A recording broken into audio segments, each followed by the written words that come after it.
Looking forward into the real estate market that we're in, we just talked about earlier how prices are crazy high. Yeah. And along with that, rental rates are high, which has been great for us.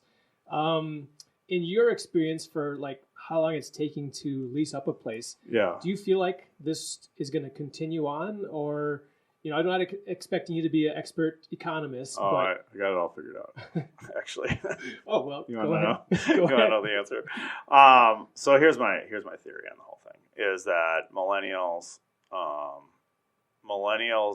watch their parents get hammered in the real estate industry, growing up, right?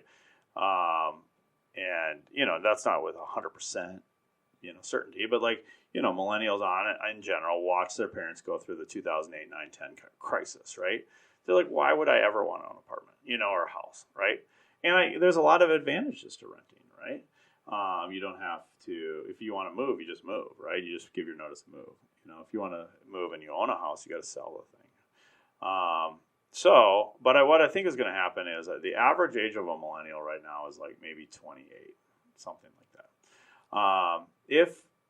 If that person gets married and has a kid, let's say gets married at 30 and has a kid at 32, then the average millennial will be looking to buy a house, or at least the trend will start to go towards houses, because there's a lot of advantages to houses too. I mean, you secure your payment for as long as you negotiate your mortgage. You have a bigger yard potentially and all this stuff. You move into the school district that you want, and all that stuff. So right now, the home ownership rate is the lowest it's ever been since like 1965.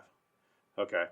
I think things go in ups and downs. Okay. Right now we're at a down in the home ownership rate. So what is going to happen is when millennials are 32, in my opinion, in about 4 years, people are going to start buying more properties.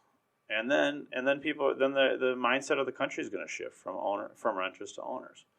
So that's what I think is going to happen. Okay. So that's going to decrease the demand for rentals? It'll decrease the demand for rentals. It'll decrease the occupancy rate. And as soon as the occupancy rate decreases, then people have to put up concessions, meaning like they'll have to give away 1 month free rent to get somebody into their apartments or something like that. So that's so then that's going to increase the economic vacancy as well. So yeah, it'll affect our industry for sure. Okay.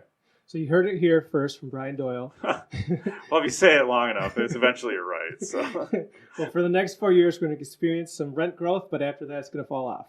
Yeah, and I think it'll be more of a gradual, plateau, and then I think it'll start falling off. Yeah. So that's my theory. Wonderful. Want to hear more on this topic? Click the link below for the full episode of Maximizing Your Property Value.